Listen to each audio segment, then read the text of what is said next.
Choo choo! Chugga chugga chugga chugga chugga chugga! Ah!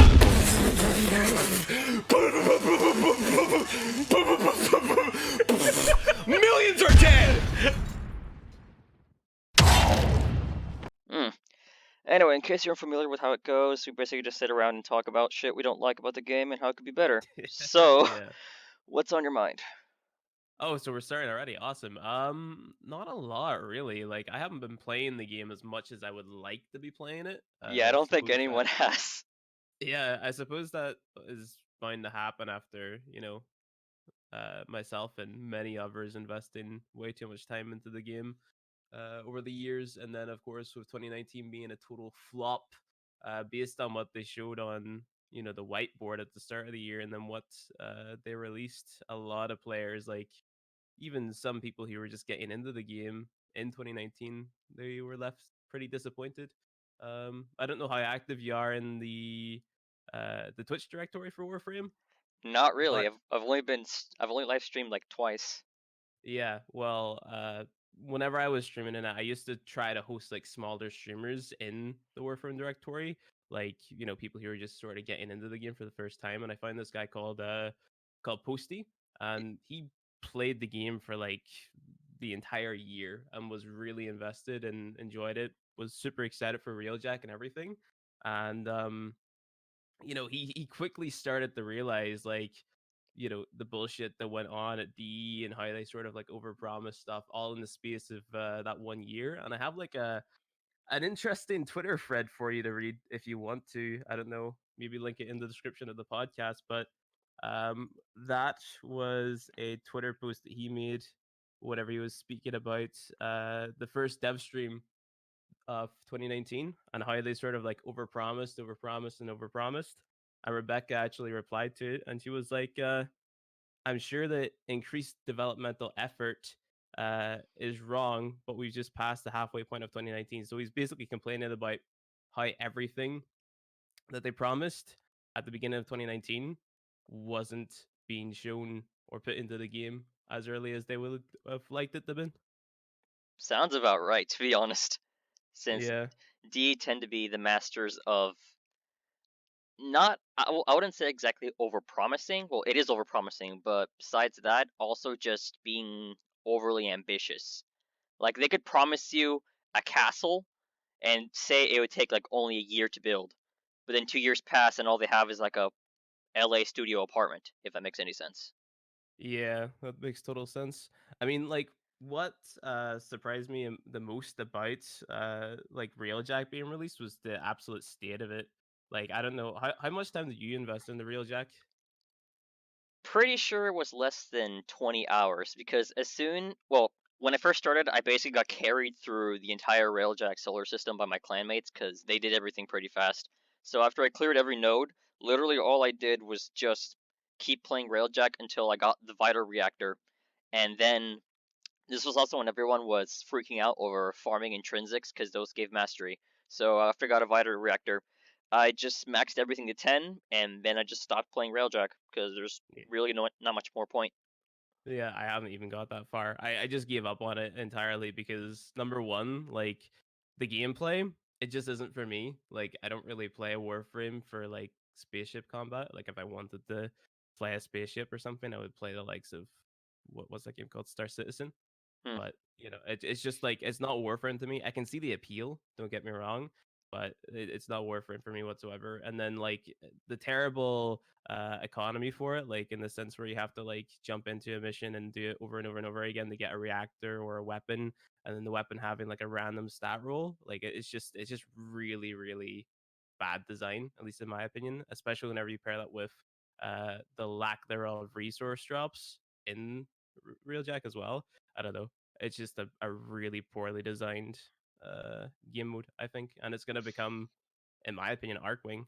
Like I questioned, how they remove raids because they were like, They're oh too yeah, buggy. like yeah, every single time we implement something in the trials break. Like Yep.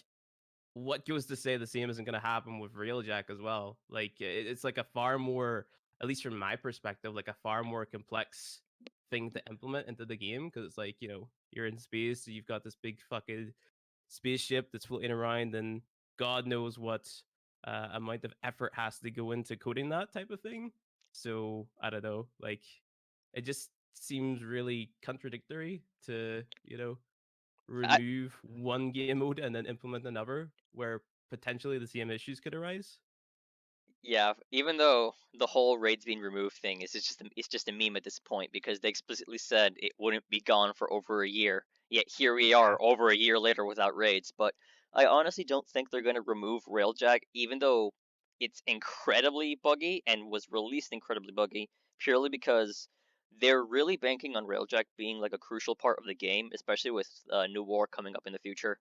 And to just suddenly delete Railjack after like all the grind that those players who actually did go through Railjack for endured, they'll be like, "What the fuck? What kind of shit is this?" Especially considering that, uh, even though a lot of people miss raids, not many people were really into it. Meanwhile, Railjack, it's obviously it's not exactly popular, but a lot more people are into Railjack compared to raids because Railjack is part technically part of mainline content, at least it technically is, but it also isn't because it's supposed to be a sort of stepping stone for New War, even though there's really no point to doing Railjack right now.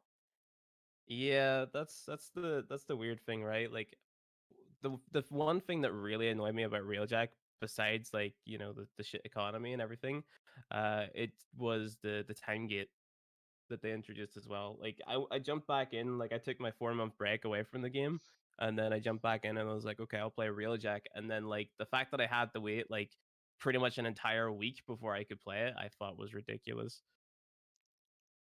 Yeah, it also reminds me of how having to salvage slash repair wreckage parts that you find for Railjack each takes 12 hours. You could bypass that by buying repair rush drones, which were like I want to say under 20 platinum each on the market. But then Yeah, D took that away, and they made it so they're now like legendary drops or something, which is like less than 1%, which is the same as a legendary core, I want to say. So you can technically still get a repair rush drone as a drop. It's just you're really, really, really likely not going to see one for like the next year or so, just because the spawn rate is so small. So now everyone's kind of forced to, oh, you want to use a nice piece of wreckage you found, you got to wait 12 hours. oh, I mean, I'm definitely not gonna see it because I don't play Railjack, but that's besides the point. Yeah, I'm pretty sure everyone just dropped it as soon as they announced that you could just get the Tenebris Ephemera for grinding a few sentient shards or whatever the heck it is from running sentient tile sets. Yeah. What do you think of that trend, by the way? Because like that's what I've noticed. Like they keep on introducing ephemera after ephemera after ephemera, and people are going out of their way to play content to farm just an ephemera. And honestly, like to me personally, that doesn't appeal to me whatsoever. Like I like farming weapons and I like farming warframes, but like farming up cosmetics just isn't really something that I would bother going out of my way to do. So I don't know. What's your take on that? Honestly, I'm just confused at how their original appeal behind the ephemeris is that it was supposed to be something you could work towards, then equip it on your warframe, and everyone would be like, "Oh shit, he has that on. He probably took a lot of time to earn it." When in reality, it's either you grind something a specific amount of times, like Kuvaliches or arbitrations, and you just get it, or it's literally just really an RNG based drop for ephemera. Like seeding step is like a chance to drop from arbitrations. Smoke is a chance to drop from stalker, etc., etc., etc. It's like actually I take that back. Some of it is stuff you can work towards. Like Yeah. Tenebris Ephemera, originally it was like not even 10% drop chance from the rare crates on the Sentient Tile set, which was probably like one of the biggest forms of grind they've ever had us do in ever. But Yeah. they did thankfully change that into oh, just run a sentient tile set a few times and just redeem it from Little Duck. That was fine. But otherwise, I don't really think there's a single ephemera that fits the description of you have to work for it. Besides the one you get from arbitrations and the one you get from Little Duck. Otherwise, every single one you kind of have to grind for. Which, if you ask me, it's fine because it is still something you have to work towards. But every single other ephemera that exists, because it is a form of grind, it just kind of feels stupid because it's just a cosmetic, and no one besides those who either really care about cosmetics or just want to collect everything are really going to care that much about that. Because Yeah. I don't know if you remember, but if well, having the grind for cosmetics, not many people are really going to care if it's just a cosmetic. But if you make them exclusive in some way, that's where you have to kind of draw the line. Because I don't know if you remember, but when the Guides of the Lotus program was still active, they gave away exclusive cosmetics to everyone who was a member. And obviously, even though the whole program was just a title more than anything else, the idea of, oh, I have something and you don't, it went to almost everybody's heads. And that just kind of established a sense of elitism, if you will. Yeah. I mean, I never understood the point in the Guides of the Lotus program to begin with. I think I applied for it like once, and I don't think I ever got an email back. And like I thought that it would make sense for me to be a Guide of the Lotus because like that was what I was all about for Warframe, like teaching people the game. But nah, the guides of the Lotus, the system like it never worked out. I don't know why it was made to begin with. Probably because they were trying to play around with like a volunteer-based program that a few other games use. It just failed because they managed it pretty badly. Also, Whatever games use that. uh, off the top of my head, a really well before I played Warframe, I was super into an old RPG that's dead now. That's called Continent of the Ninth Seal. The way the volunteer program worked in that game was any player, you didn't have to be an active forum member, which was a godsend because I really don't understand why some games make it so, oh, you want to be a volunteer, you have to use the forums, which is honestly just stupid.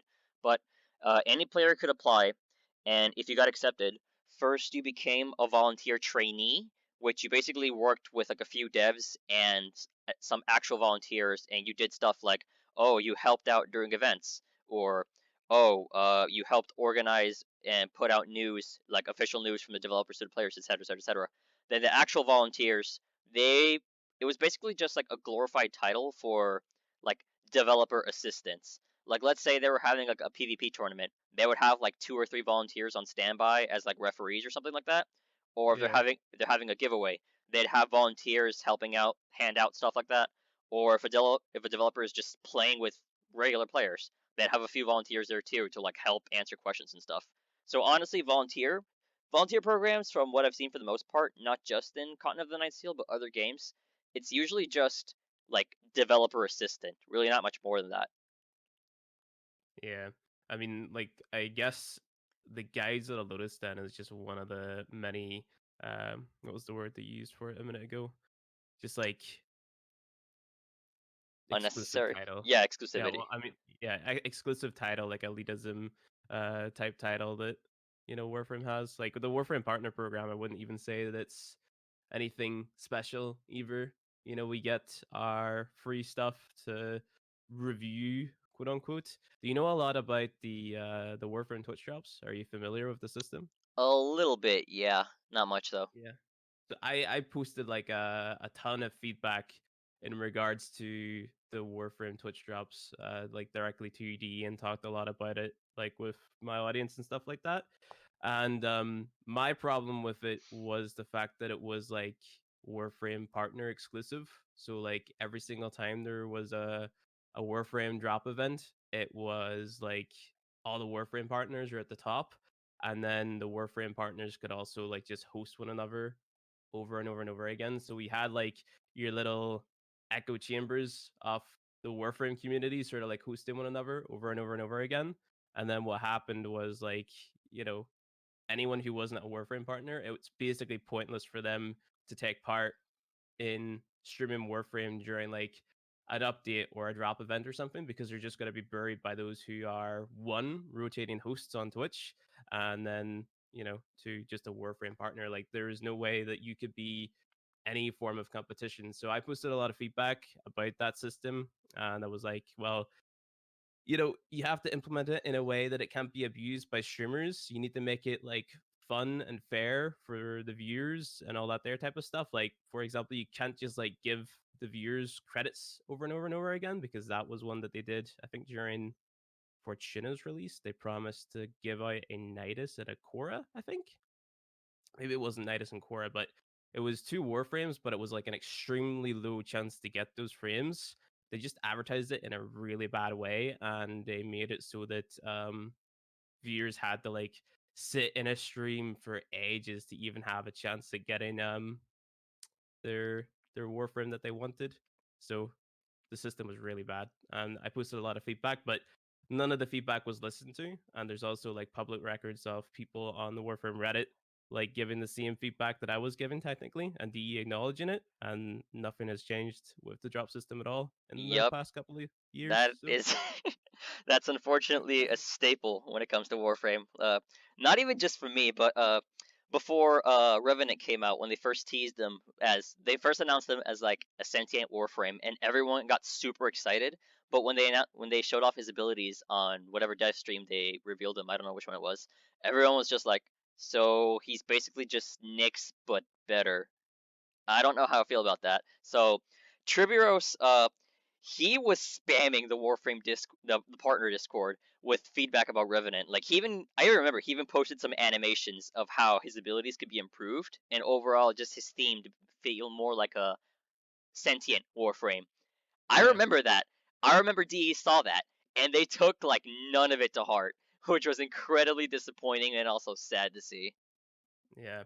Like I remember you and Xanagoff talking about it in your first episode of this podcast. Like DE are pretty much PR masters. Like they really do give the illusion that they are listening to community feedback or just feedback from anyone in the community, whenever in reality that's like is not the case. Like the whole Warframe community is kind of like an echo chamber, in the sense that like what happens in the Warframe community sort of stays in the Warframe community, and only whenever like a bigger force like Skill Up or Jim Sterling or whatever, you know, utters an opinion, then things get changed, which is really sad to see that despite having invested like years into the community and the game, like our opinions seem to not matter that much. All you really have to do to change the game is just get enough attention that D has to respond. I'm not even talking about like my chat moderator video or the video that Jim Sterling made about Prime accessories. I mean that literally all you have to do is find someone with like a lot of clout and just get them to say something. Like I guarantee you, I could pay PewDiePie to come out of retirement and just say rework He's Nyx. back now. Yeah, I'm saying as an example, but I could pay him Oh to yeah. say I could just pay him to say rework Nyx, and within a week, D would announce a fucking rework for Nyx just because he has that level of attention. Yeah. And That's one thing I didn't mention in a previous podcast is a few days after I uploaded my chat moderator video, DE they put up a job posting for a new PR manager on Glassdoor.com. I'm not even joking. I mean that makes total sense, to be Yeah, honest.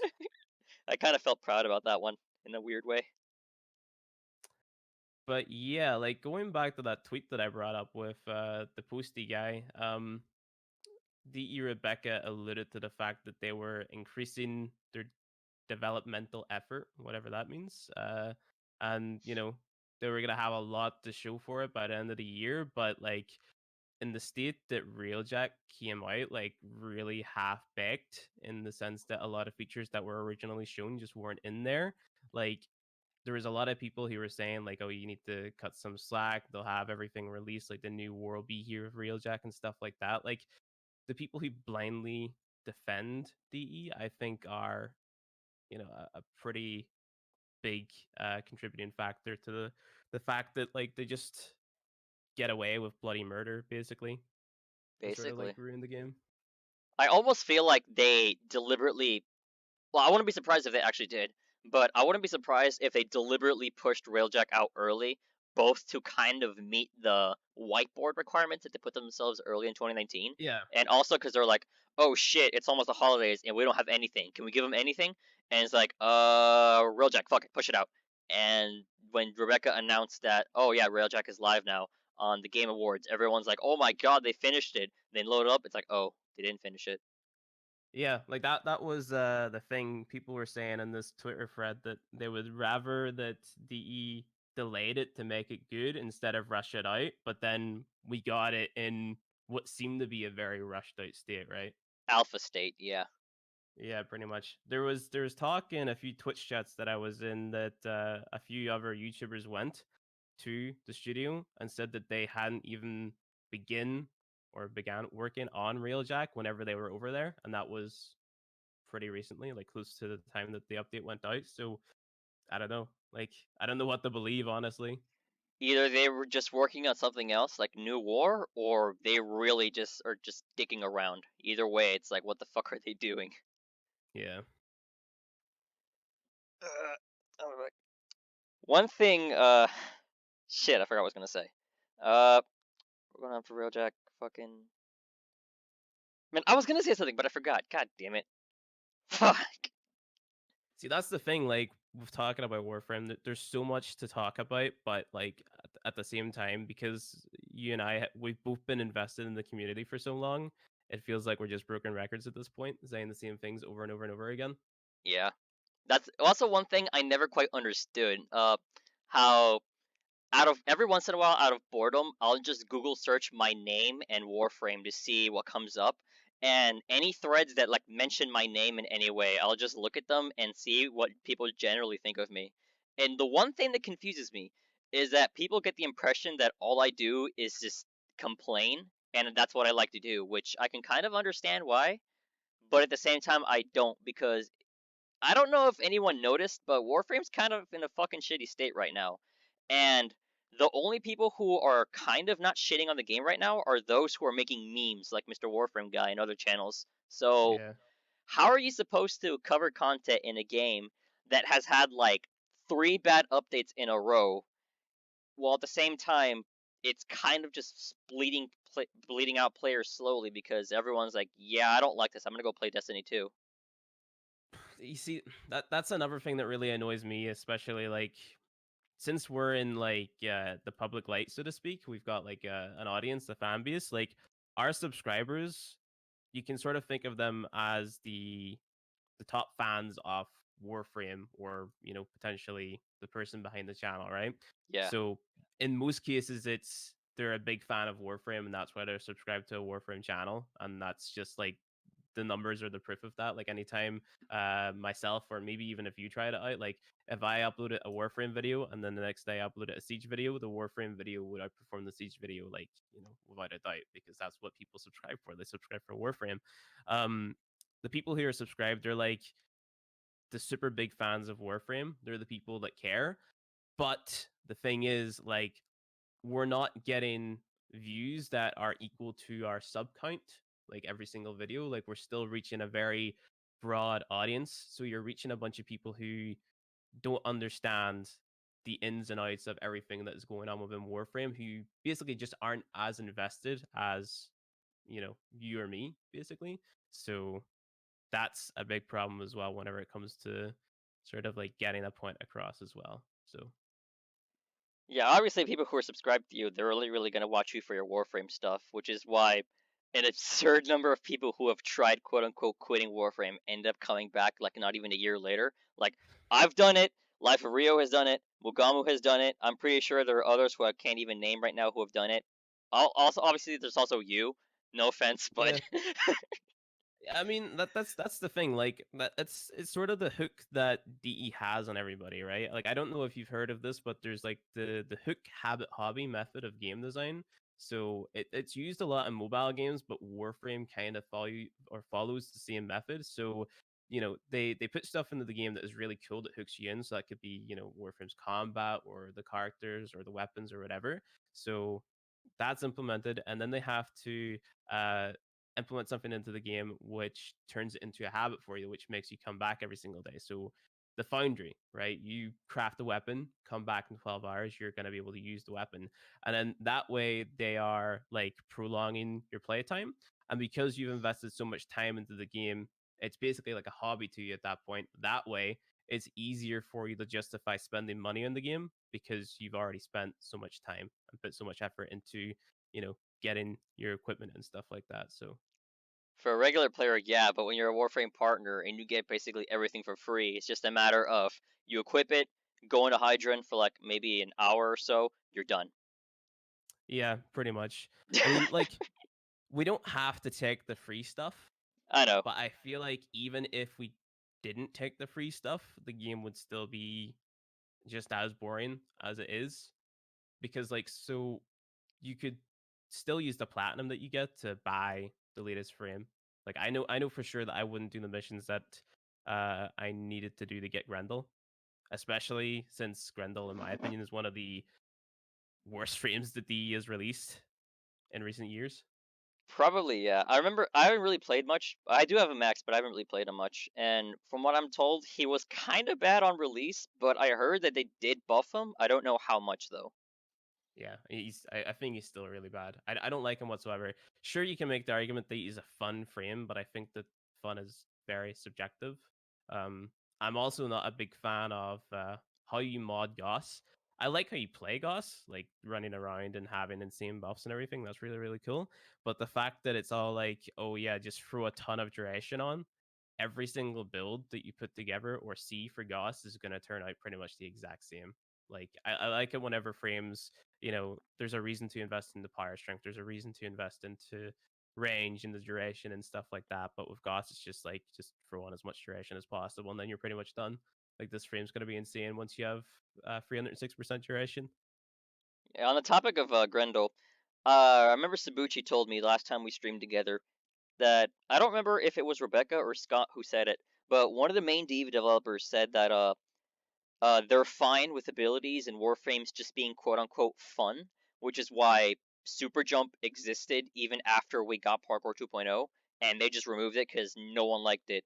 And it's also kind of the reason why they refused to eliminate Bounce from Vauban, even though no one actually uses it besides like a very small minority of players that say, but it's fun, or something dumb like that. Which, yeah, it's fine if something is fun, but if it's not viable, what's the point? See, with the direction that the game's going in, like there's less and less reason to have like extremely good frames like the likes of Octavia, for example, because like you just don't need to go past like 20 waves in a defense or 20 minutes in a survival or 4 waves in an interception or anything like that anymore. Endurance is pretty much gone, and I don't see them doing anything to like bring endurance back or make a new frame based around surviving for a long time. Because if they do make any more frames that are going to survive for a long time, it's just gonna be another like Valkyr or a Naris clone, pretty much. I would Because like argue. if Sorry, go ahead. go for it. No, you go first. All right. I would argue that the Warframe that fits closest to the description of staying alive the longest amount of time is Nidus, purely because he revolves around just spamming one and building up stacks of your passive over time. But yeah, I do agree with the notion that endurance is kind of just dead. Like even I do over hour runs just for fun and testing out builds and stuff. And really the only way I can realistically see DE encourage people to stay for longer than 20 waves or so is put in scaling rewards. And yeah, that's all they have to do. Just let rewards scale. Like how there are some nodes that give like a really trash reward, like 5 minutes. Oh, you get like a 5,000 credit cash on Pluto, which isn't even a starter planet. Which Yeah.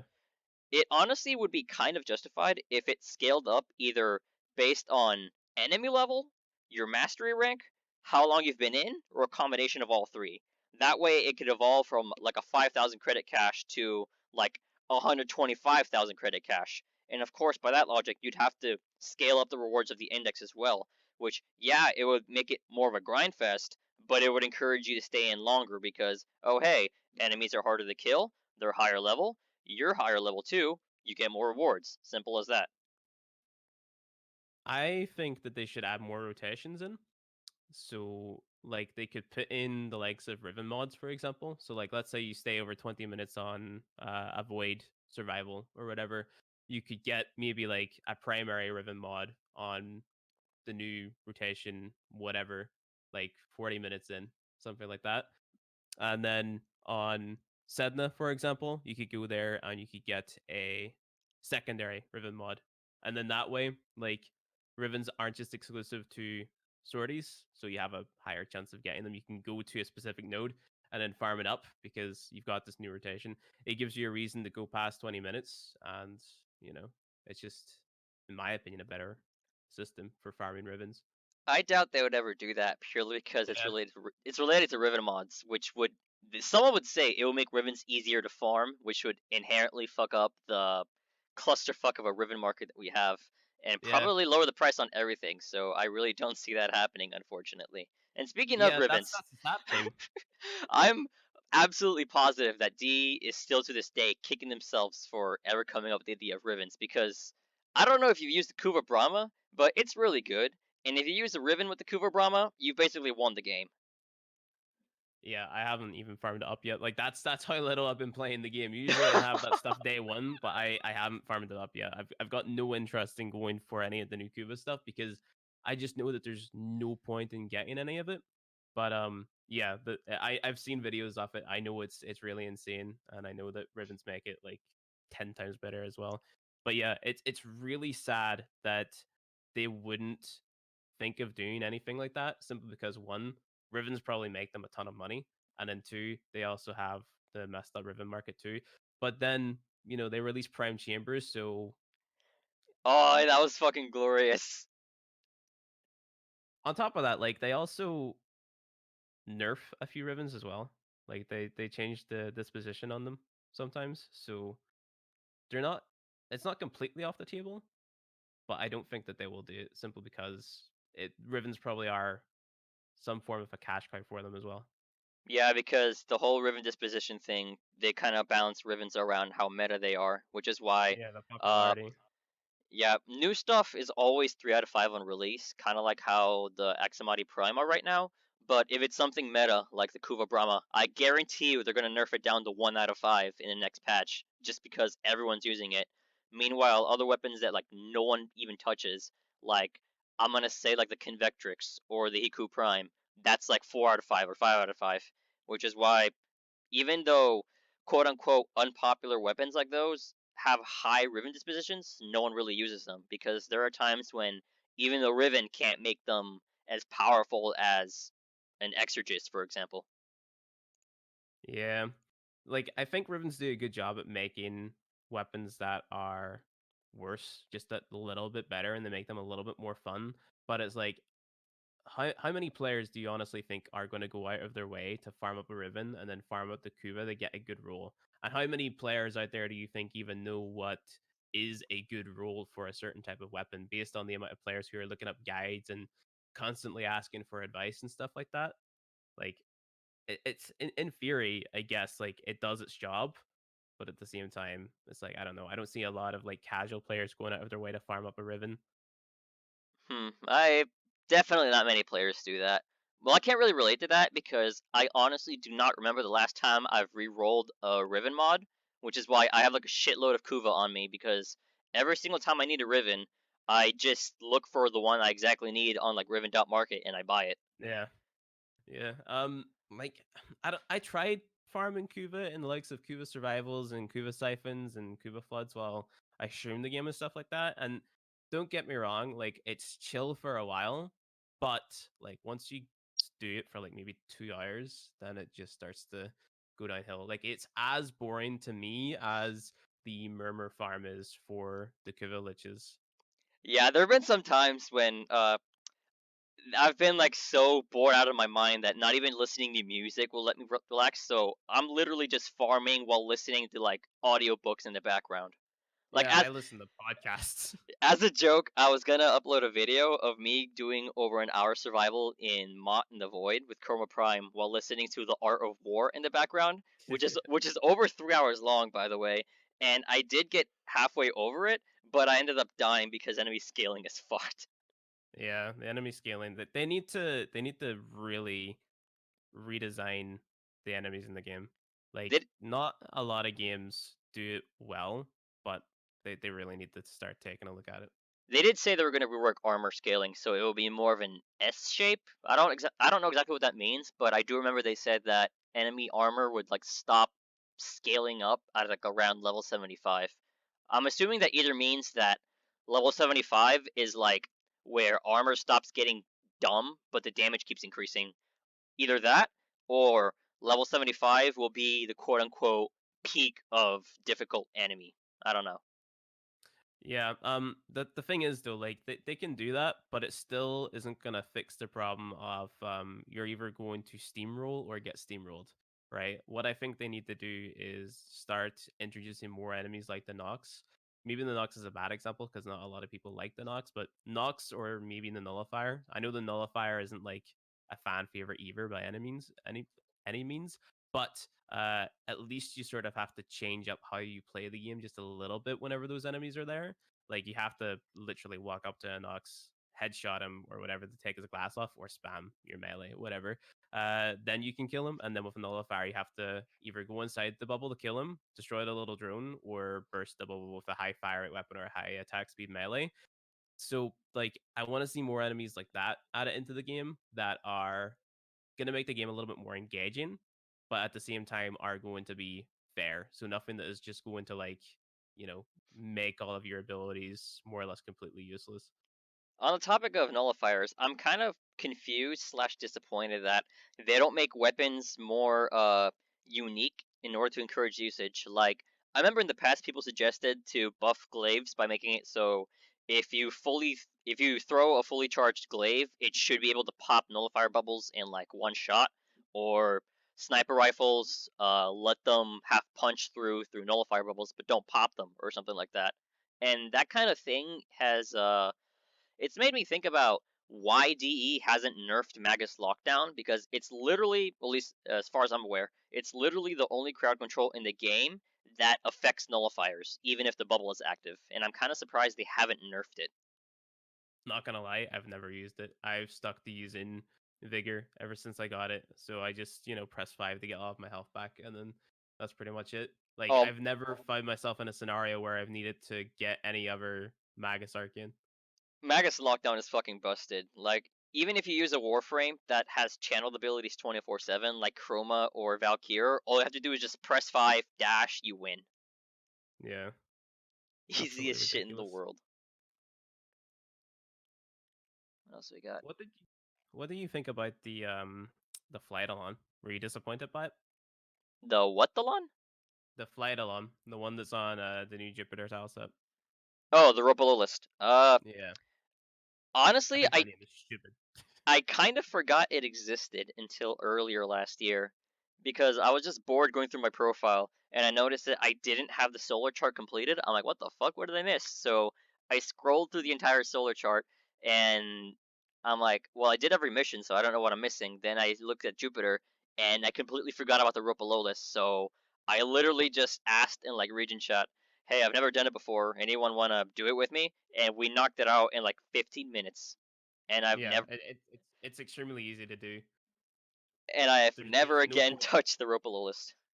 Yeah, there's no point to co-op in it either. It's like one of those bosses that you're probably better off doing it solo. Just bring a Trinity or whatever, and just do the standard shit with it.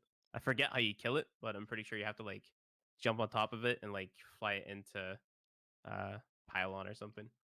Yeah, the one time I've ever felt compelled to actually be cooperative with other players was when Railjack first came out, and that's just because the base Railjack they give you, it's trash. Or at least in like the starter levels, it's fine, I guess, but when you go up to like Saturn Proxima and the Veil, then it just turns into like paper doused with gasoline.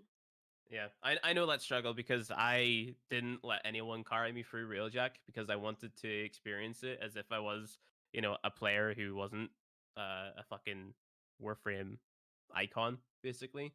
So, like, if my little cousin were to jump into Warframe today, what would he experience playing Railjack? And it's not good. I don't think it's good. Constant hull rope trips is probably what he would experience.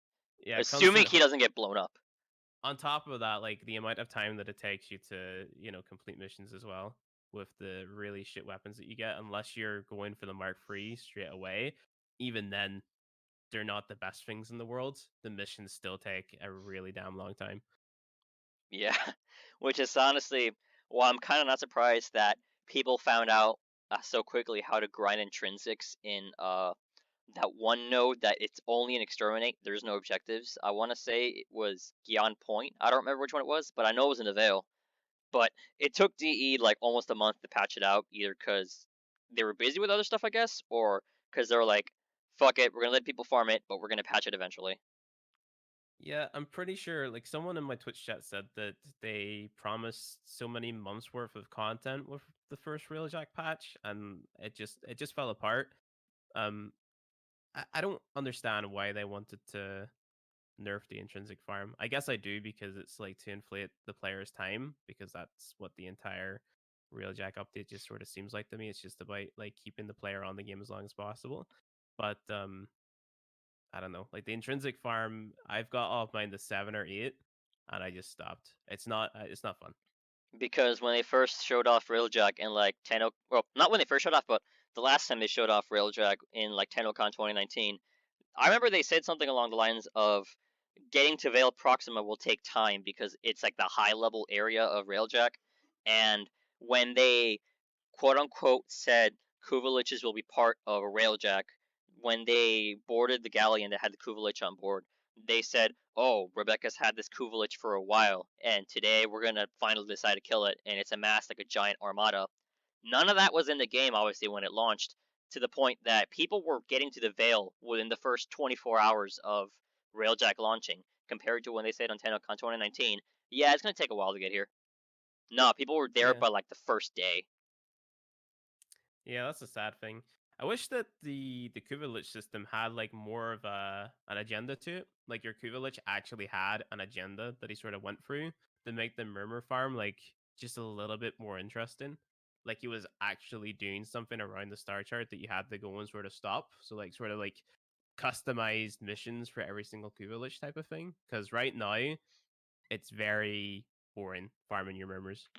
Yeah, every single time, or at least when they said they were coming up with the 3 new Kuva weapons, which was the Brahma, the Hind, and the Nucor, literally every single time I'm farming a Lich and Murmurs, I just shut off my brain. And Yeah, I don't, exactly. yeah, I have to take like Motrin and Aspirin after because my head hurts so much because I'm like, I don't know what I'm doing anymore. Which is kind of Yeah. weird because before I was fine with just grinding stuff in general, especially because I did 1,000 Forma just for shits and giggles. So I'm like, I'll deal with it. But now the Murmur farm is like, I don't really know what I'm doing at this point anymore. Is it for mastery rank? Is it for completion? I don't fucking know.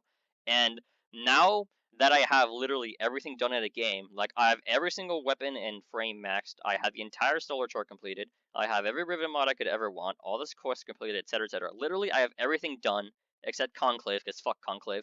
So now, no, like seriously, fuck Conclave. Uh, I'm just sitting here like, what do I do now? So I'm asking in my Discord, is there any game I can play right now that can take up my time, like Final Fantasy 14? And everyone's like, no. I'm like, why? Because if you start playing Final Fantasy 14, you're never going to come back. I'm like, that sounds good. I've been playing the Division 2 a decent bit. That's the game that I've been enjoying the most. That's a co-op game other than Siege. Like I love Siege. I'm addicted to that game, Borderline. I know, But right? I can't stop playing Siege.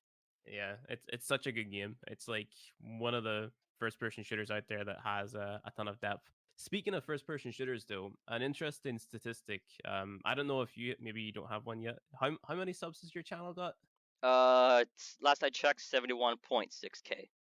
Right. So whenever you get over 100K, you get like a YouTube partner manager, right? So like Yeah. just a guy that works at YouTube that's like dedicated to answering YouTube related questions to you, and you can like schedule like monthly meetings with them to sort of like optimize the performance of your channel, and he's going to give you like tips and stuff and how to get more subscribers and stuff like that.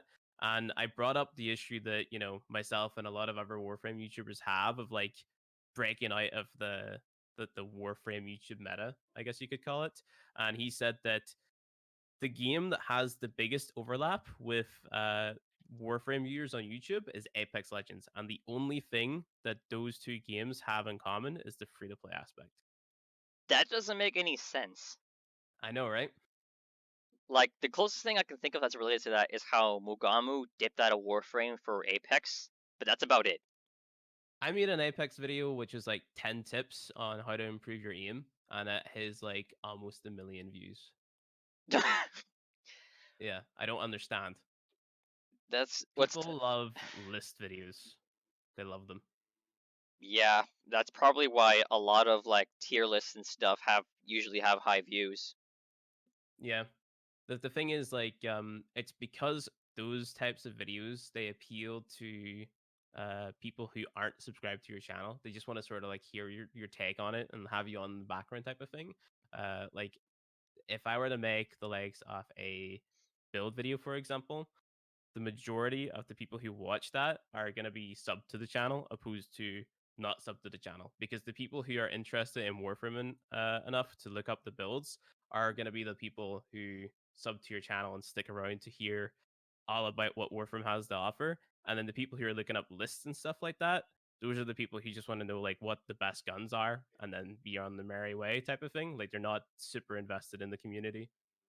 That's part of the reason why I've never really liked build-based videos, because obviously everyone wants like the best weapons in the game to deal the most amount of damage, etc., etc., etc. But every single time you look up a build for a weapon, 99.5% of the time it's the exact same build across different channels, but just Yeah. change out like a different, change out like one mod, maybe two. Put it in Yeah. a Riven if you have the money. You know the Warframe teaching archives? Yeah. Yeah, that's where I just send people to now. We've got it pinned in my Discord. And you're like, if you have any build questions, just go in there.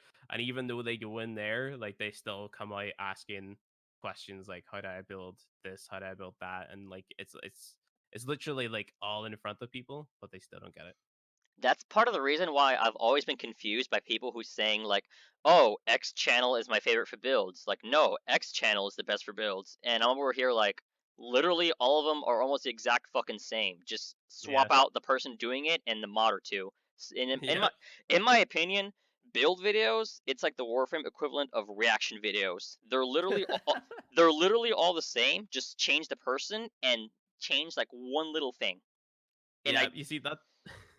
I really don't like it. And obviously I it mean, succeeds because everyone wants it like the most min-maxy shit, but otherwise I'm just like, I really don't understand why people like this. Yeah, Warframe YouTube is just like or just Warframe for YouTube is like a content farm, right? There's so many different weapons that you can make a video out of, right? So I could go onto the game and I could, pick up the Piranha Prime, go into the simulacrum, make like a standard crit build, and then call that a video. Like, here's the damage that it deals, and then that's pretty much it. That's the video, and that will get like maybe 10 to 15K views at least on my channel. It might be different for other channels, but that's just how it goes. And then because like, you know, how the YouTube algorithm works, like my video might link to Laser's video or something like that, or AGGP or whatever. It just kind of goes, it trickles, and then people are just going to subscribe to the personality that they like the most. Yeah. On that topic, maybe it's just me, but I really do think they need to revise the partner program because we have so many fucking people. Like, I want to say over 200 at this point. Yeah, I think it's more than 200, but I do think that the Warframe partner program needs to undergo a ton of changes. Like, it's just a status symbol at this point. Like, oh, you're a Basically. Warframe partner. Like, oh, here's your glyph, and here's the partner glyph, and you can have a fancy badge in your profile. And you've also got your free stuff, and then your Twitch drops if you stream on Twitch. And then you also have contact with the developers, and you can do your giveaways and stuff like that. But the contact with the developers doesn't really mean much. Your glyph, there was arguments in the past about whether or not having a glyph can help out your Twitch channel or your YouTube channel. I would say that it does and it doesn't. Like, you're gonna get people who come into your Twitch chat or your YouTube comments or whatever who just want your glyph, and then as soon as they get it, they'll never watch your content again just because they've got that completionist mindset. But I That's don't know. one. That's one thing about the partner program that's kind of always bothered me is how they handle glyphs. Like, glyphs themselves are fine, but the way they tell partners, okay, here's your glyph, you decide how you give it away. So you have some people who are they'll just randomly give it away on Twitter or their Twitch, which is fine. But then there are other people who are like, uh, back me on Patreon or sub to me on Twitch or watch me for 3 hours, then you get a glyph. Which, if Yeah, you ask me, is pretty stupid because the way you get a glyph is by having people subscribe to you on YouTube. So you get into a specific milestone and then saying, "Oh yeah, you need to buy or watch me for 3 hours to get this." It kind of feels like a slap in the face because if you ask me, if you get to a point where you have enough of an audience to get a glyph, you should give it away for free. Because if you didn't have yeah, an like audience, you wouldn't have a glyph. exactly. There was arguments in the past about that very topic, and to my understanding, whenever you're given a glyph, you have to have a way for your audience to get it for free and then you can also have a paid method if you want, but there has to be a way for your audience to get it for free. Otherwise you were breaking terms or whatever. That was to my understanding, and those conversations were held way back whenever glyphs were first implemented, so I don't know if they still have the same policy around that. But Otherwise, I would just kind of try to differentiate the partner program because I don't know if you remember, but way back in the day when the partner program was called the fan channel program, it was yeah, stupid easy to get accepted. Like the minimum was like upload like one video a week and have like at least 250 subs. it's It was not 200, stupid. it's It was 2500 now, but it's still like one video a week. Nah, they did say recently that they're kind of not enforcing the weekly content thing anymore, purely because even when they did have that rule in place, there was barely anyone who was following the weekly content rule. Mostly like the big channels who, like Markiplier or Skill Up, who they do like one video on Warframe which gets like millions of views and then they never play it again. I mean, why would they? I don't know, because they got paid. They might do it I again if they mean, got paid. I don't know. yeah, but like it just seems really off for those like really big creators like the likes of Markiplier to be playing Warframe. Like I understand the likes of Thanos Gaming. It's like co-op game where we jump in and have fun with your buddies, because I think that's what the majority of people do. But like for the likes of Markiplier, who's like a solo creator, to jump into like the Orb Valis for the first time and probably die a bunch of times, like it's probably really hard for him to sit and make an entertaining video out of that. Like maybe his audience is really easily entertained, but uh, if it was me watching someone like jump in and be confused at the Orvalis for the first time, I would want to backseat him like really hard, be like, "This is what you have to do." And I think most Warframe players feel that way, because that's what most Warframe players do whenever they see a new player. They're like, "This is what you have to do." In my opinion, the way you would differentiate the program is by making it so you split it into like two tiers: Warframe partner and Warframe affiliate. Yeah, Warframe affiliate would be like, well, in my opinion, it would only have two requirements. Like either one, just upload Warframe content. It doesn't have to have a time limit or anything, so just upload whenever, but have like at least like 2,500 subs.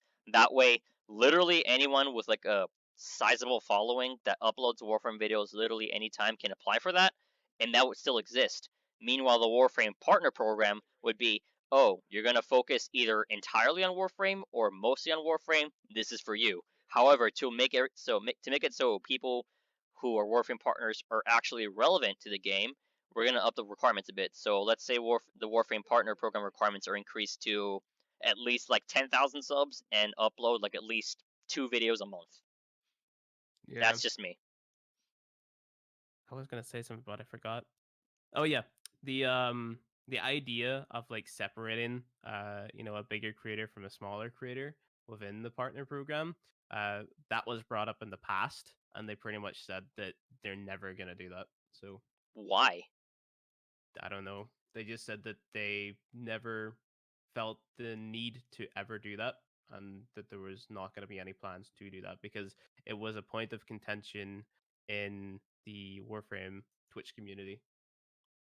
Ugh, that just doesn't make any sense at all. Mostly A because lot like, of streamers were arguing about it. yeah, mostly now because like all the quote unquote big partners for Warframe, they're either gone completely or they don't really focus on Warframe as much as they used to. Big as in Sub the count, likes of, as in like sub count. yeah. So like King Ithalian and Markiplier and whatnot. Yeah. Yeah, One other thing I was gonna say that kind of slipped my mind. Fuck. It really keeps. I really keep forgetting what I'm gonna say purely because of how you said earlier that you just kind of forget shit because of how there's so much shit yeah. to say. There's so much stuff to say. Like I'm sure I had ideas before I jumped on this, because this is what I've been thinking about all day. Like, what topics could I bring up in this podcast to make it interesting to somebody who's invested in Warframe? But like, we're not beating a dead horse, so to speak. But we pretty much just beat a dead horse. Like we went over topics that have probably been covered by loads of other community members before, because like there's Basically. not a lot else to talk about with Warframe right now, other than the fact that the game is in a very sad state, and everybody wishes that DE would do something about it. I would say that as a quote unquote veteran player to some player standards, but I just consider myself a normal player, I would say that I'm really sick of being like strung along by false promises like, oh yeah, we're gonna introduce raids and we're gonna do this and we're gonna do that. Like I remember them talking about damage 3.0 ages ago, and they were like, oh yeah, that's gonna be put into the game, by the end of this year. That When they type of stuff. first I talked just about that, it was a fucking shit show. Because I remember they said something along the lines of they were gonna nerf Slash, they were gonna nerf and buff Puncture, and yeah, Impact was gonna get like nerfed to shit. yeah. Like, That was with the Quora changes where were we talking about different stuff. yeah, I'm glad they changed Korra because I imagine she would have been trash on release. Yeah. I don't know. Like they bring up a lot of stuff on the dev stream, and like sure we could be considered the fools for like buying into what they're talking about because it is a dev stream and it's in theory it's just all stuff that is being considered for the game. But like many people within the community sort of look at the dev stream as like their one go-to source for like upcoming content. It's like a ritual at this point. Like it happens every 2 weeks, and then we find out like what is going to be added into the game. I would argue purely because dev streams usually get less views now compared to the past that most people either get their news now through word of mouth or dev stream recaps on YouTube. Yeah, Tactical Potato and Quite Shy, they have that audience totally captivated. They make the short snippet videos where it's like, oh yeah, this is what they talked about in the dev stream. They might do this, they might do that. Who knows? Tune in next week and we'll find out what they actually plan on implementing. Even then, I still run into a surprising number of people in game who have no idea what's coming, either because they don't watch a dev stream or because they don't really read patch notes at all, if that's believable. Yeah, I guess so. Like whenever you take a step back and you consider like how many people play this game and how many people probably aren't as invested as you and I, like I can believe that not everybody is in the know with everything to do with Warframe, and that's why they probably invest so much into like marketing a big update like Railjack or something.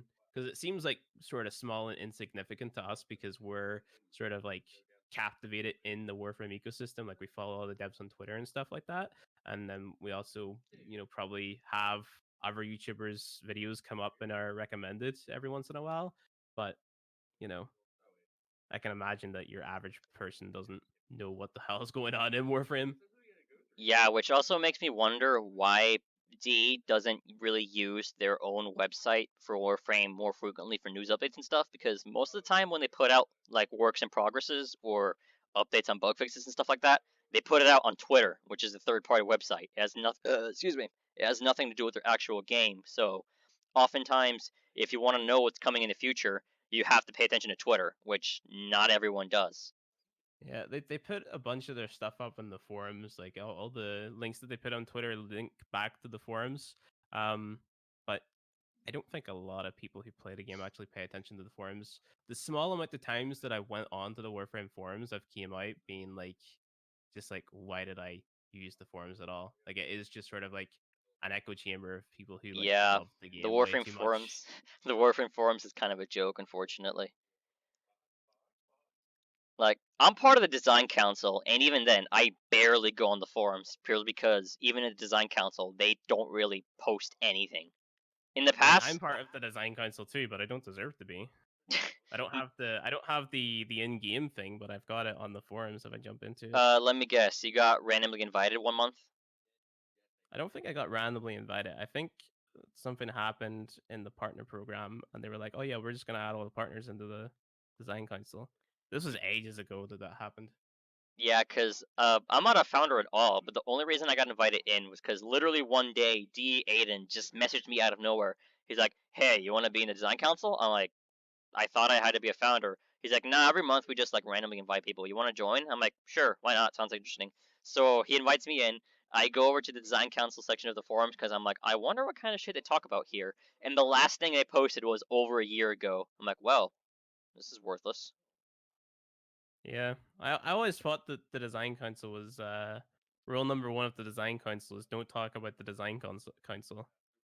Honestly, I don't really think anyone cares purely because of how shit leaked out of it in the past, especially how, I don't know if you remember, but when they put out a poll asking the design council, like, oh, what augment should we release for Avara? And everyone voted for the one augment that said when you cast a navigator, it would teleport you to wherever it lands.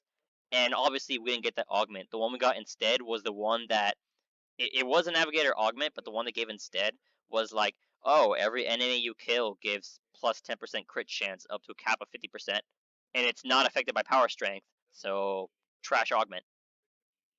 Yeah, I just don't like pay any attention to the design council because my thought process is like if the feedback that they get on the forums or in the Reddit or whatever the case may be, if that's barely listened to, they're probably not going to listen to people who post in the design council either. Disappointment. And then we've got the example that you used as proof. Like maybe that's one out of many examples. Who knows? But Yeah. got to get the bigger YouTubers to complain about the game. Yeah. What do you think about the? I'm sorry for cutting you off again. No, it's fine. It's fine. I was just gonna say that I really, really don't like how they cherry pick feedback. It's just incredibly stupid. What were you gonna say? But I mean, I guess most companies do that though. Maybe not every company, but to a degree, most companies probably like look and they make a list of things to consider, and then they work on that list, and then maybe they've looked at something and said, "Oh yeah, maybe we can change that," but it's just so low down on the list that we might see that change in like a year or so. So I don't know. No, I've seen games in the past, mostly during beta, when either the player base is small or the game is just still being developed like actively, where literally anyone, even like a brand new player, can submit like a bug report or something to the developers, and as long as they like give a little bit of description of what it is and some proof of that if it exists, then their feedback actually gets responded to. Because one example I can bring up is when Firefall was still in beta, I played it like almost 24/7, and it was by far like the most. It was like the most entertaining beta I've ever participated in. And one thing I explicitly remember is the clan I was a part of, AOD. They were like the most populous clan in the game, period, to the point that several clan members were featured in dev streams, not like in the actual like stream, but in like gameplay, just because there were so many members. Even to the point that some developers were actually part of the clan purely because of how big it was. And it was actually amazing because there were times when the developers weren't actually working on the game; they were just playing. And then one clan member says, "Hey, are you aware that X, Y, and Z is an issue? Here's some proof that it's a problem, or here's like a little bug I found. Do you know about it?" And they'll be like, "Oh, we didn't know about it. I'll write it down and work on it later on." The next hotfix, boom, fixed. It was amazing. Yeah, what really irks me about that is you remember when they nerfed the interaction between Necros and Hydroid? Yep.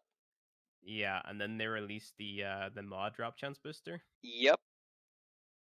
Call me skeptical, but I don't believe that was A coincidence. Yeah, I think that they were dipping their toes in the water to see what the community reaction was going to be like, and then they thought, "Oh shit, this isn't going to go down well," and then they pulled out.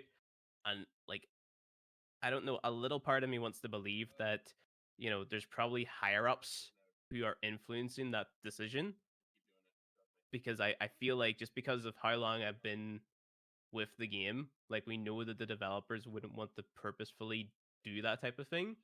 So I don't know. That's just how I feel about it. How do you feel about it? Oh no, DE has constantly been like testing to see how far they can get away with shit.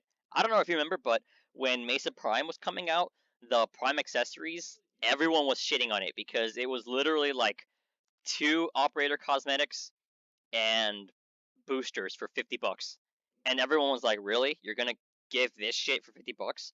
And DE responded with adding in 1 Warframe cosmetic to it. So it was 2 operator cosmetics. Right? Yeah, the helmet. So they said, "Yeah, for $50 you get a Warframe alternate helmet, 2 operator cosmetics, and boosters for $50." And that basically shut everyone up.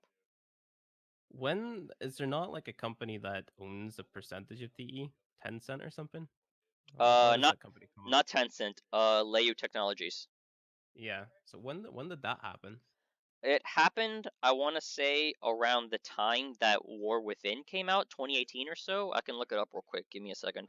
Because I know it happened after Second Dream, but I'm unsure if it happened before or after War Within. Let me see Or real even don't quick. remind me of that wait. Yeah.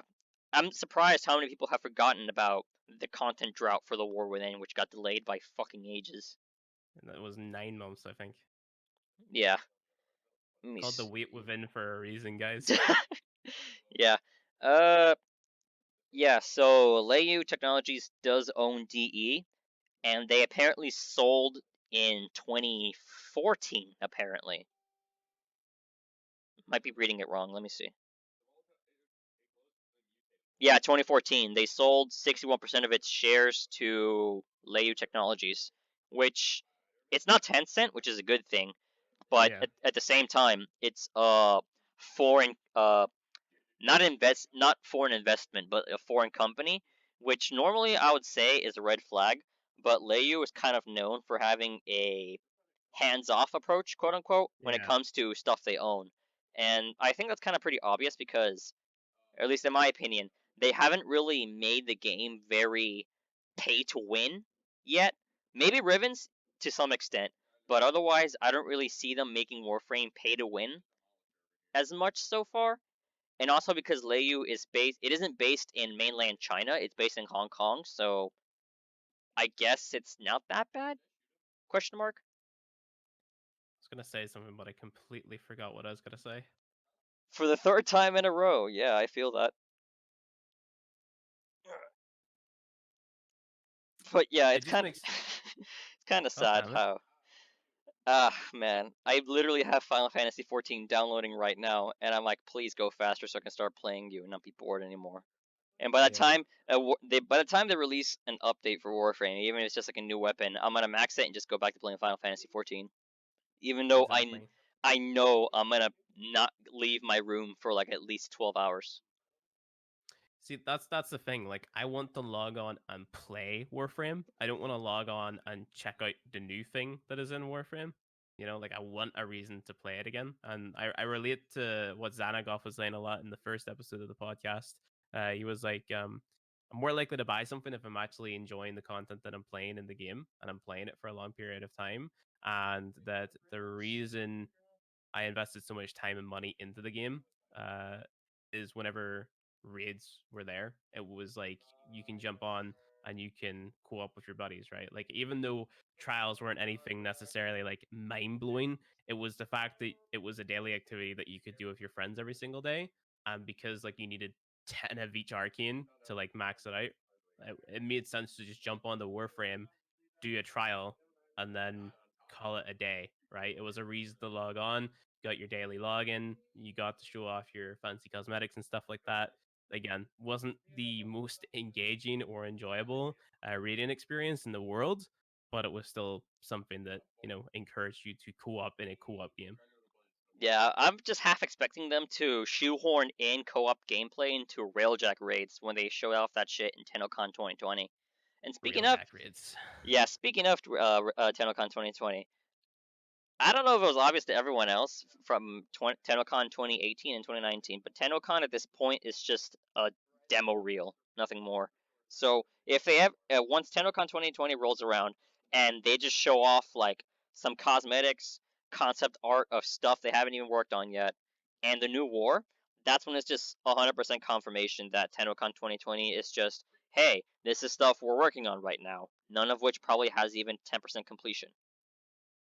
Just a reminder that they wanted to release a new war in 2019. Ew. That was on the whiteboard. You remember that? Yep. I guarantee you, if they did, it would have been so bad that calling it Alpha State would have been an understatement. Yeah. I And wish they had just stuck to like introducing like lore chunks into the game, because the second Dream update, like it's my favorite update by far. We got Ivara, got the Ribico, we got the new tile set, Luya, we got the drift mods, you know, like Pyre Drift and whatnot, Cunning Drift. yeah, We got those fancy challenges, we got the quest, we got the new focus system, we got the war, we got the broken war, we got the stalker being redesigned, we got all those cinematic stuff. Like it was a crazy good update for the amount of stuff that we got. Granted, like it was a long wait to get it. I don't remember exactly because they didn't really tease much about it. Exactly. That's why everyone fucking loved it, because they just said, "Oh, you wanted lore? Here's the second dream," and it blew everyone's mind because it was the first time we've seen anything cinematic. It was the first time they were taking the lore seriously, and Yeah. because they didn't, like you said, they didn't hype the thing up at all. They just said, "Hey, we're working on a thing," and they did give like two really small teasers on Twitter, but it didn't give anything away. It was just a teaser of like a poster or something. And when it came Yeah. out, everyone basically just shit their pants because like, oh my god, this is amazing, please give us more. And they're like, yeah, we're working on the War Within. And almost a year later, they gave it to us. Which War Within wasn't bad, it just wasn't as good as Second Dream, if you ask me. Yeah, it didn't hit the same atmospheric points, I don't think. Yeah. Like the second dream added in like a new atmosphere to Warframe that like complemented what already existed, right? So we had the void and like that it sort of like hit that nostalgic feel. Like I don't know if you also have this, but the first time that I played Warframe and I jumped into the void for the first time, I was like, holy shit, this area is really cool. This is where all the really tough enemies are. I want to learn as much about this game as possible so I can like take on the content that's here and unlock the secrets that this place has. Like Y- that is what originally got me hooked in the Warframe, and it's really sad because I don't believe that that hook is there anymore. Yeah, because Void Fissures kind of made the Void not be the hardest level content anymore. Like, yeah, Yeah, you can still go into Mott Survival if you want to do like over an hour's worth of survival, even though there's no but what's point the to it. point? Yeah, there's no point to it. But now it's like, because of arbitrations and sorties and Void Fissures, literally any tile set can be quote unquote the hardest level area. It isn't really the Void anymore. Yeah, I think that they reworking how you farmed up prime items. They could have kept keys, but then introduced that upgrading system where you could have like got your void traces per every single rotation that you survived in a survival or a defense or whatever, and then upgraded your keys. Then that way endurance runs would still be viable. So then, you know, you could do your endurance run but have your upgraded key, which gave you like a higher chance at getting your rare drops or whatever. And then also those casual players who, you know, they talk about this bite-sized Warframe stuff, you know, they would still be able to get their fix as well because they could upgrade their keys to have the higher chance and then do their 20 waves or 20 minutes or whatever because they still have to, well, they don't necessarily have to do 20 minutes of a survival to get a part anymore, but like the meta for farming prime items now is just capture mission, exterminate, spy, rescue, stuff like that. So even doing any type of endurance run for 5 waves or 5 minutes or whatever, pretty much pointless. Yeah, as much as I miss the key system, I also don't. I'm not saying I like the relics. I think keys, in my opinion, were better than relics, but I Yeah. kind of miss and don't miss the key system purely because key leechers were a thing, and there wasn't really anything you could do about them. Like, go into like recruiting chat or something and say, "Hey, we're doing T4 survival key share. Message me if you want to join." And everyone joins with a key, right? You host first, you use your key. A friend, then they use their key. And then the third person uses their key. And if it's like, all right, fourth guy, your turn to use a key, and he just bails the squad. Yeah. You could make it that every single player would have to have a key and then it consumes all four players' key. But I don't know if people would be on board with that type of system. Personally, if I was a game developer, that's what I would do because it makes sense. If you want this item, you have to put in the work to get the key to get the item because I don't know, progression, I guess. Yeah, But which is why I'm glad they brought that improvement in with the relic system, where oh, if you want to do relics, you don't get a reward unless you have a relic yourself equipped. Which yeah. I'm thankful that's actually there because that kind of prevents leechers from being a thing.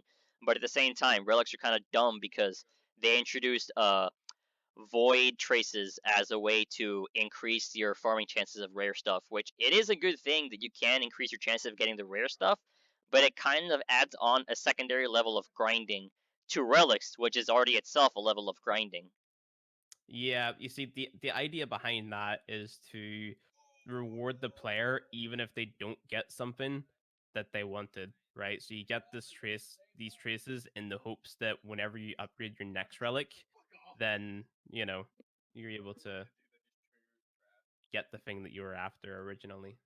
But there's Yeah. other ways that they could do that. I would just really hope that they finally realize the potential they have of giving vaulted relics as high-level rewards for players. Kind of like how I was talking about earlier with scaling rewards.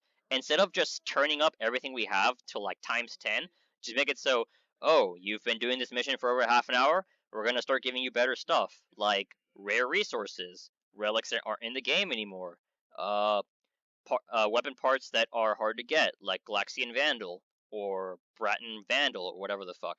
Something Yeah. that actually makes it worth to stay in the mission for longer than like 20 minutes. For the vaulted void relics, I'm gonna shit on your parade. They're never gonna do that because they sell the vaulted frames now and the vaulted frames accessories. Yeah, So but they'll never do it. nah, they could just give it like a 5% drop rate like they have for uh universal medallions, which it's something I keep bringing up that keeps pissing me off. How, like I said before, they're cherry picking feedback where uh, the community as a whole has been asking for like universal vacuum since like the dawn of time, and they finally gave it to us, but in like mod form. Meanwhile, Yeah. one guy on Twitter complains about universal medallions affecting the conclave, using some bullshit as, "Oh, this kind of slaps the face of every single conclave player that's grinded this because it can affect the conclave," which was a really bullshit excuse. D. Steve saw that, he changed it, and now Conclave is still ignored, and Universal Medallions aren't as good as they could be. Even though I did the math myself, and if Universal Medallions affected the Conclave, it would have been the biggest grind in the game. Yet it doesn't exist because one player's complaining about my grind. Yeah, respecting the player's investment is a thing that they like to use, an excuse. It's fucking stupid. If they really did care about respecting the player's investment, they wouldn't give out trash rewards like they did in Railjack at the start. Like, oh, you finished like a 15-minute long, you finished a 15-minute long Railjack mission. Your reward is 2,500 credit cash Yeah, it's like, in hey, Saturn Proxima. we respect your investment, but here's like the entirety of Railjack, which is just a massive middle finger because you have to wait an entire week before you can play it without rushing it, and then on top of that, you've also the RNG stats on the weapons and everything else. We respect your investment, but even though you just burned like 700 Void Traces worth of relics and getting a prime part that's rare, we're gonna give you a Forma, which is Yeah. uncommon. Ugh. It sort of just falls back to like the developers probably don't play the game as often as they let on, and Yep. they're not able to fathom the amount of time that players do invest into getting these items that people are rightly passionate about. Yeah. The day that Pablo says he leaves DE or gets moved to a different project that isn't Warframe, in my opinion, that's the day that Warframe dies, purely because Pablo is like the only developer who actually plays the game. Yeah, he does good work, but at the same time, like I do agree with Rebecca in the sense that it's unfair to just say that Pablo is the one saving grace of Warframe. Like he probably has like a team of people behind him, or like a team of people that he works with to make the content as good as it is whenever he works on it. Yeah, but the justification behind that is that he's the one who has all the praise because he's the one who comes up with the ideas and shit. Like, Yeah. The second Saren rework, which is amazing, he did that. The Nezza rework, which was amazing, he did that. He did it. Nullifiers, which everyone hates, he did that. And although everyone hates nullifiers, I'm fine with them because you have to have some Warframe counterplay at some point. Otherwise, Yeah. what the fuck is The game gets difficulty then? boring. Harrow, he made him. Nidus, he made him. The new Warframe is coming soon. Protea, he's making her, and honestly, she looks amazing. Even though people think that she pisses me off because she's literally every single change for Evolve and rework that people have suggested. But yeah, Pablo is. I can't fucking say enough how much I think Pablo is like one of the saving graces of DE, because if you look back on like any stream DE has ever done, like when they first showed off the Plains of Eidolon or Railjack, you'll notice that the entire time they're doing that, they're playing on developer mode, meaning that they don't die when they should be, which either means they either just want to focus on showing off the gameplay, which makes sense, but at the same time it kind of gives off the impression that they're not skilled at all, which probably explains why Rebecca thinks that Nyx is good Warframe, even though the majority of the community says otherwise. Yeah, just use chaos forehead. Chaos is good. God, no. Meanwhile, Irradiate and Disarm exists. Yeah, I really hope they rework her soon. Jesus.